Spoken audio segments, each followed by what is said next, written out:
perkenalkan, nama saya Rina Aprianti dari Program Studi Pendidikan Non Formal Universitas Bengkulu. Jadi selamat datang di episode Bedah Buku Pendidikan. Pada kesempatan kali ini kita akan membahas sebuah buku yang sangat penting bagi dunia pendidikan, khususnya bagi kepala sekolah, guru, pengawas, mahasiswa, pendidikan, dan siapa saja yang memiliki perhatian terhadap peningkatan kualitas sekolah. Buku yang akan kita bedah berjudul Implementasi Sistem Penjaminan Mutu Internal Satuan Pendidikan. Nah, pada buku ini diterbitkan oleh Lembaga Penjaminan Mutu Pendidikan Provinsi Papua pada tahun 2020 dan disusun oleh Sigit Utomo, MPD, serta Sudarsono, GS, MPD. Buku ini bukan sekedar buku teori, tetapi merupakan buku panduan yang dirancang untuk membantu satuan pendidikan yang memahami, merancang, melaksanakan, mengevaluasi, dan mengembangkan sistem penjaminan mutu secara mandiri dan berkelanjutan. Nah, pada bab 1 pendahuluan, bab pertama merupakan fondasi utama dari keseluruhan isi buku. Pada bab ini, penulis mengajak membaca, memahami mengapa penjaminan mutu itu menjadi kebutuhan yang sangat mendesak dalam dunia pendidikan saat ini. Penulis menggambarkan bahwa dunia pendidikan sedang berada dalam era perubahan yang sangat cepat, perkembangan teknologi digital, globalisasi, perubahan kebutuhan dunia kerja, serta meningkatkan tuntutan masyarakat terhadap kualitas pendidikan, membuat sekolah tidak bisa lagi dikelola secara konvensional. Sekolah harus mampu beradaptasi, berinovasi, dan memastikan bahwa layanan pendidikan yang diberikan benar-benar berkualitas.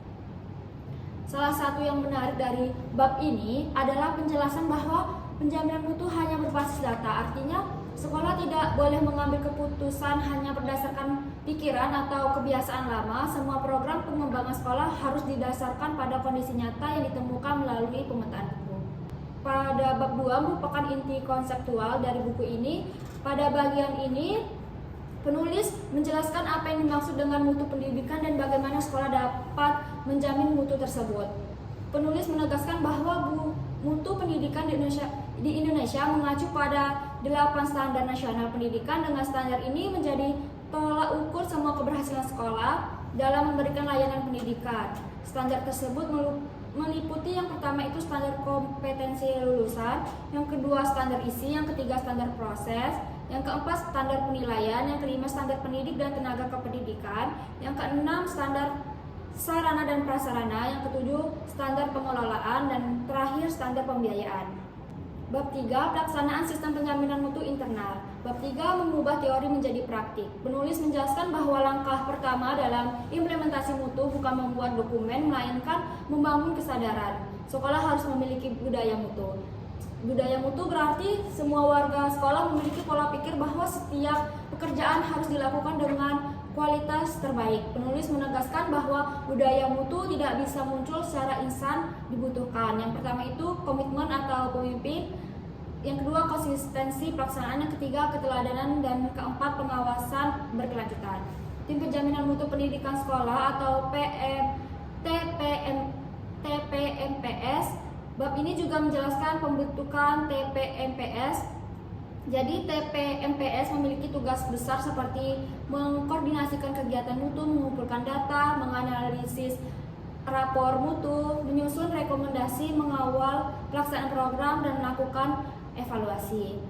Tim ini bisa disebut sebagai motor penggerak mutu sekolah. Penulis menekankan bahwa keberhasilan TPMPS sangat bergantung pada kerjasama, berkomunikasi, dan komitmen seluruh anggota. Dan bab keempat, dokumen sistem penjaminan mutu internal. Pada bab 4 adalah bagian paling teknis sekaligus paling penting. Penulis menegaskan bahwa mutu harus dapat dibuktikan. Dalam dunia penjaminan mutu ada prinsip sederhana, apa yang dilakukan harus ditulis dan apa yang ditulis harus dilakukan. Karena itu, sekolah wajib memiliki berbagai dokumen. Dokumen utamanya itu yang pertama SK-Tim penjaminan mutu, yang kedua dokumen komitmen sekolah, yang ketiga rapor mutu sekolah, keempat analisis rapor mutu, yang kelima program pemenuhan mutu, yang keenam rencana aksi, yang ketujuh laporan pelaksanaan kegiatan, dan ke-8 dokumen audit mutu. Penulis bahkan menyediakan contoh format dokumen secara detail sehingga sekolah tidak perlu memulai dari nol. Ini menjadi kelebihan besar buku ini. Nah, Terakhir itu bab 5 penutup. Pada bab 5 penulis menegaskan bahwa tujuan akhir dari SPMI bukan sekadar memenuhi administrasi, bukan sekadar memenuhi instrumen akreditasi, dan bukan sekadar mendapatkan nilai tinggi. Tujuan sesungguhnya adalah membangun budaya mutu yang hidup di sekolah. Nah, budaya di mana yang pertama itu guru terus belajar, yang kedua itu siswa harus berkembang, yang ketiga kepala sekolah terus berinovasi, yang keempat semua pihak itu terus melakukan refleksi, yang kelima mutu bukan tujuan akhir, yang keenam mutu adalah perjalanan tanpa akhir, dan ketujuh analisis pribadi dan kesimpulan.